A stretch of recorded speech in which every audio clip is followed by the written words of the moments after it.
Baik, Bapak Ibu dan rekan-rekan sekalian, Assalamualaikum warahmatullahi wabarakatuh. Kembali lagi bersama kami di Sharing Pajak MNCo, masih membahas mengenai tafsir PPN. Ya, di sini ada 3 judul ya. Yang pertama adalah tarif PPN, yang kedua dasar pengenaan pajak atau DPP ya singkatannya, dan yang ketiga nanti kita akan bahas mengenai penghitungan PPN.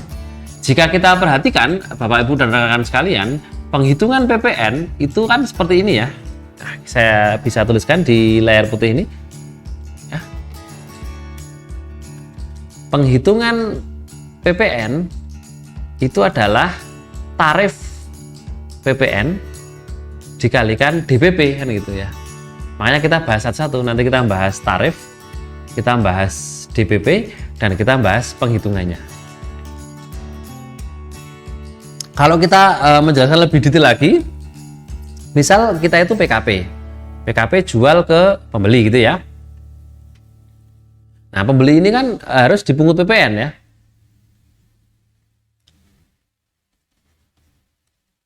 Nah, yang memungut penjual gitu ya.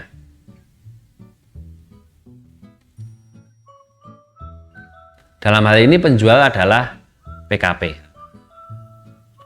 PPN yang terutang, PPN yang dipungut itu kan dihitungnya pakai tarif PPN dikalikan DPP ya. Gitu sih gambaran gamblangnya seperti itu ya. Oke, saya kira itu intro pertama untuk memasuki bahasan mengenai tarif PPN, DPP, dan penghitungan PPN. Karena ini ada 3 judul ya. Yang pertama itu tarif PPN, yang kedua adalah DPP, yang ketiga adalah penghitungan PPN. Bahasan pertama itu mengenai tarif PPN. Tarif PPN akan kita jelaskan sekaligus dengan PPNBM ya. Untuk tarif PPN sampai dengan Maret 2022 kemarin itu 10%. Untuk mulai 1 April 2022 sampai saat ini itu ada di tarif 11%. Besok mulai 1 Januari 2025 tarifnya adalah 12%. Sedangkan untuk ekspor sampai hari ini dan besok lagi itu tetap di tarif 0%. Kenapa sih ekspor itu tarifnya PPN kok 0%? Itu karena secara international courtesy ya, kepantasan internasional, PPN itu akan dikenakan pada saat impor di negaranya masing-masing. Jadi kalau misalnya negara sono itu ngimpor, ya kena PPN di negara sono itu pada saat impor. Sehingga secara kepantasan yang ekspor dari sini itu harusnya 0. Karena kalau dari sini ekspornya kena PPN, di sananya impor kena PPN lagi, 2 kali pajak dong, double taxation. Itu yang dihindari negara-negara dalam menerapkan sistem perpajakan di dunia itu ya, internasional. Berikutnya, tarif PPNBM itu di Undang-Undang PPN kita diatur paling rendah 10% dan paling tinggi 200%. Jadi menurut Undang-Undang PPN dan PPNBM ya, tarif PPNBM itu paling rendah 10%, paling tinggi 200%, range-nya di situ. Tapi di Indonesia untuk tarif PPNBM yang diterapkan saat ini tertinggi ada di 95%, terutama untuk kendaraan-kendaraan yang ber-cc besar seperti Moge itu ya, Harley Davidson, itu PPNBM-nya tertinggi di angka 95%. Artinya tarif maksimal 200% tidak dipakai oleh pemerintah Indonesia. Perubahan tarif PPN ya, ini perubahan tarif PPN itu diatur dengan peraturan pemerintah atau PP setelah disampaikan pemerintah kepada DPR untuk dibahas dan disepakati dalam penyusunan RAPBN. Namun sampai saat ini memang sih tarif PPN itu masih stabil sesuai undang-undang, yaitu saat ini di tarif 11%.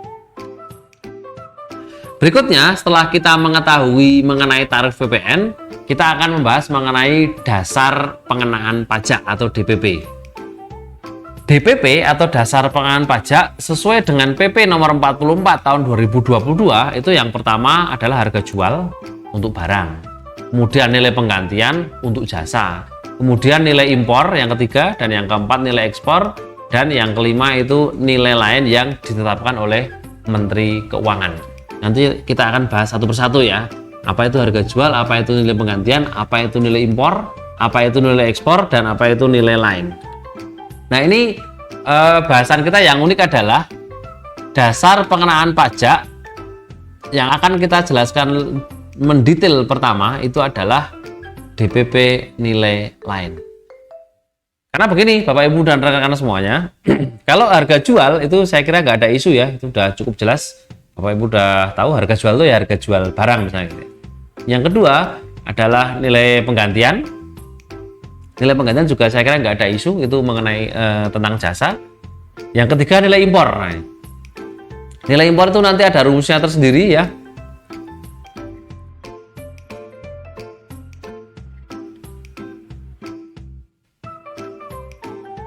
Nilai impor itu rumusnya adalah C plus I plus F plus BM. C adalah cost, harga barangnya. I adalah insurance atau asuransi barangnya. F adalah freight. Kemudian BM adalah bea masuk menurut aturan di bea cukai. Jadi kalau nilai impor itu tidak hanya sekedar harga barangnya, tapi di samping harga barangnya, cost ini ditambah insurance atau asuransi barangnya, ditambah freight ya, biaya angkut barangnya, ditambahi biaya masuk. Itu adalah nilai impor yang menjadi dasar untuk ngitung PPN. Kalau nilai ekspor adalah nilai yang tercantum dalam pemberitahuan ekspor barang atau pemberitahuan ekspor JKP ya di bea cukai. Nah, sehingga untuk nilai lain itu ya nomor 5 ini selain nomor 1, 2, 3, 4 ya, yaitu ini penjelasannya. Nilai lain itu digunakan yang pertama untuk pemakaian sendiri atau pemberian cuma-cuma. DPP nilai lain untuk pemakaian sendiri atau pemberian cuma-cuma itu adalah harga jual atau nilai penggantian dikurangi dengan laba kotor. Atau mungkin bahasa akuntansinya ini adalah HPP, harga pokok penjualan. Kalau bahasa masyarakat namanya harga kulak gitu aja ya, HPP itu. Kemudian DPP lain berikutnya adalah penyerahan media rekaman gambar atau suara, yaitu harga jual rata-rata. Kemudian film cerita itu perkiraan hasil rata-rata per judul film. Kemudian persediaan BKP yang masih tersisa pada saat pembubaran perusahaan adalah harga pasar wajar. Harga pasar wajar ini juga digunakan untuk aktiva yang menurut tujuan semula tidak untuk diperjualbelikan yang masih ada pada saat pembubaran ya. Kemudian penyerahan BKP kepada pedagang perantara itu DPP nilainya adalah harga yang disepakati pedagang perantara dengan pembeli. Kemudian penyerahan hasil tembakau itu di HJE atau harga jual eceran. Untuk HJI ini penyerahan hasil tembakau terutama untuk para pengusaha rokok yang ingin menebus pita cukai. Pita cukai itu di samping bayar cukai juga harus bayar PPN. Tapi rupiahnya berapa? Ya untuk PPN kan 11%. Dari apa? Dari HJI ini harga jual eceran. HJE atau harga jual eceran itu bukan real eceran pengusaha rokok ke jual ke masyarakat itu enggak. HJI itu adalah harga yang ditetapkan oleh negara. Ya, namanya harga jual eceran tapi yang ditetapkan negara. Bisa jadi negara menetapkan HJ itu tinggi banget biar dapat PPN sama cukainya itu tinggi. Padahal kenyataannya harga jual eceran realnya nggak segitu, bisa jadi. Itu nggak masalah.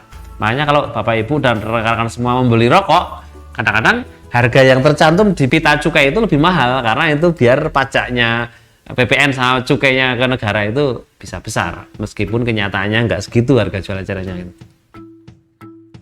Berikutnya, penyerahan BKP dari pusat ke cabang dan sebaliknya dan antar cabang. Itu DPP nilainya adalah harga jual dikurangi laba kotor atau nilai tertentu yaitu Rp0 ya jika penyerahan BKP menggunakan besaran tertentu.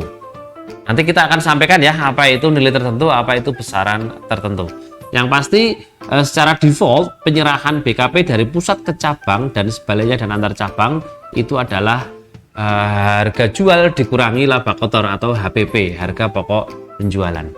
Kemudian yang berikutnya, DPP nilai lain untuk penyerahan BKP melalui juru lelang itu adalah harga lelang. Berikutnya untuk DPP nilai lain ada beberapa ketentuan tertentu yang mengatur secara khusus transaksi tertentu tadi ya, mengatur mengenai DPP nilai lain, yaitu untuk pupuk tidak bersubsidi. Kemudian pupuk bersubsidi, Kemudian DPP jika dilakukan pemeriksaan atas jenis PPN, dan DPP nilai lain untuk penyerahan emas perhiasan. Jadi untuk emas perhiasan ini terutang PPN. Tadi kita sebutkan bahwa emas batangan itu tidak terutang PPN kalau untuk kepentingan cadangan devisa negara. Sedangkan emas batangan selain cadangan devisa negara itu nanti terutang tapi mendapat fasilitas PPN tidak dipungut.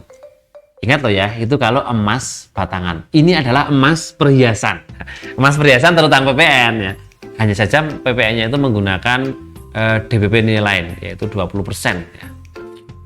Nah, untuk penyerahan emas perhiasan ini termasuk penyerahan jasa perbaikan dan modifikasi emas perhiasan serta jasa-jasa lain yang berkaitan dengan emas perhiasan. Terutama untuk jasa emas perhiasan itu oleh pabrikan maupun pedagang. Baik Bapak Ibu dan rekan-rekan semua, kita lanjutkan mengenai penghitungan PPN. Sudah kita sampaikan tadi, penghitungan PPN itu mengalihkan tarif PPN dengan DPP ya. Contoh, harga jual 10 juta, maka harga jual itu akan menjadi DPP. Sedangkan tarif 11%, ini ya ini tarifnya gitu. Sehingga untuk tarif 11% dikalikan DPP 10 juta ini ya, ketemunya adalah PPN terutang yang harus dipungut ke customer itu Rp1.100.000. Gampang ya untuk penghitungan PPN ini. Baik Bapak Ibu dan rekan-rekan semua, saya kira tafsir PPN untuk chapter kali ini akan kita akhiri ya mengenai penghitungan PPN. Di chapter berikutnya kita akan lanjutkan masih mengenai penghitungan PPN di tafsir pajak pertambahan nilai bersama sharing pajak MNCo. Terima kasih, sampai jumpa.